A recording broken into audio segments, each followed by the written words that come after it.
fait, les gens viennent me voir souvent parce qu'ils ont une problématique liée au travail. Alors c'est soit ils se sentent pas très bien dans leur travail. Alors c'est vrai que la crise sanitaire a un petit peu accentué ce phénomène. C'est-à-dire que je pense que les personnes s'autorisent plus maintenant à vouloir se sentir bien au travail, hein, tout simplement. Elles ont pris le temps de la réflexion pendant cette crise et aujourd'hui elles ont envie d'autre chose. Elles ont envie de retrouver du sens à ce qu'elles font.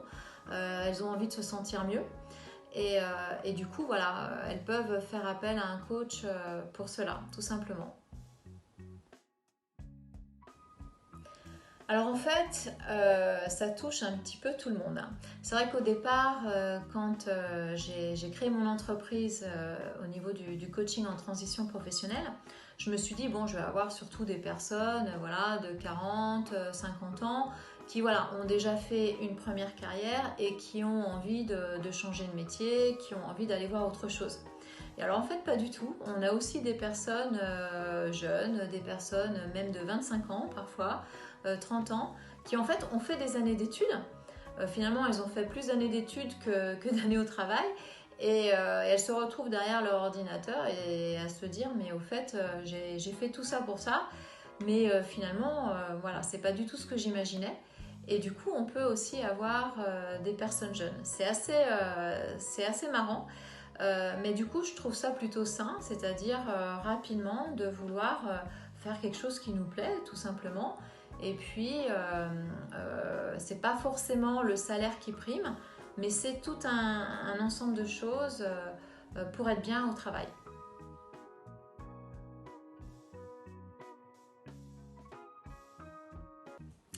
Alors déjà, je ne donne pas de conseils, hein, puisque je suis coach et en posture de coach, on ne donne pas forcément des conseils. En général, l'entourage et la famille, les amis, voilà, sont toujours bien placés pour donner des conseils. En tant que coach, en fait, alors j'ai deux possibilités. Soit on va vraiment faire des séances de coaching où là, moi, je vais questionner la personne de manière finalement à créer des prises de conscience.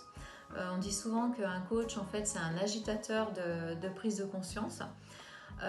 Du coup, je vais poser des questions qui ne sont pas forcément évidentes pour la personne, en tous les cas dont elle n'a pas forcément l'habitude.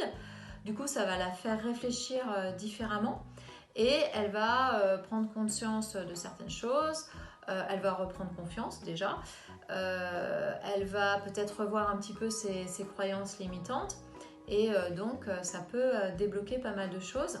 En tous les cas, ça va lui ouvrir d'autres points de vue. Donc ça, c'est la première possibilité. Donc ça, on peut le faire en séance de coaching. Et l'autre possibilité, c'est de faire ensemble ce qu'on appelle un bilan de compétences. Donc un bilan de compétences, c'est en fait faire le point sur sa situation professionnelle. Et puis, alors, c'est sous forme d'exercice. Il y a des outils de coaching, il y a des questions de réflexion. Bon, moi, je le fais sous forme digitale. Donc, c'est un mix, si vous voulez, entre digital et séance d'entretien. C'est encadré par la loi. Donc, c'est vraiment un parcours, on va dire, encadré, réglementé. Et en même temps, le contenu est assez ludique, assez intuitif également.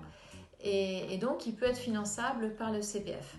Donc, que ce soit en séance de coaching ou en bilan de compétences, voilà, on a deux formules différentes, mais au final, selon en fait ce que les gens préfèrent, le résultat est finalement un peu le même, c'est-à-dire que il y a au départ de l'introspection, de la réflexion, et puis à la fin plus de l'action, un plan d'action pour soit s'orienter vers un projet professionnel nouveau, soit rester dans son travail, mais avec un autre regard, une autre façon de voir les choses et surtout y être mieux, tout simplement.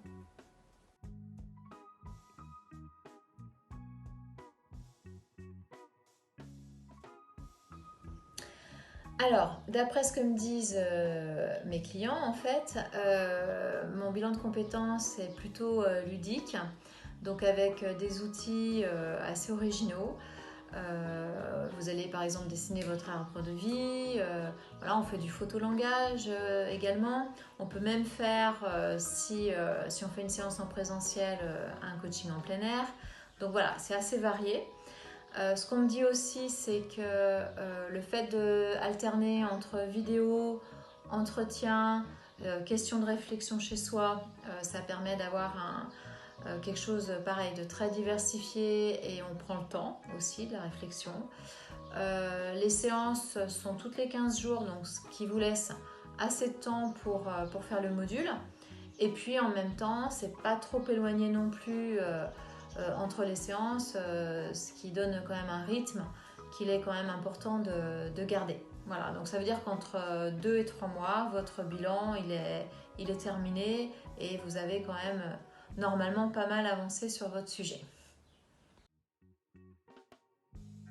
Non, il n'est pas trop tard en fait pour faire un bilan de compétences, que vous soyez jeune, moins jeune ou proche de la retraite. C'est toujours bien finalement de faire le point et ça peut vous servir pour votre avenir professionnel mais aussi pour votre avenir personnel. Peut-être que vous pouvez aussi préparer votre retraite avec un bilan de compétences.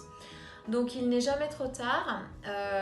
Et puis voilà, moi je pense que c'est un moment pour vous poser aussi, pour prendre du temps pour vous.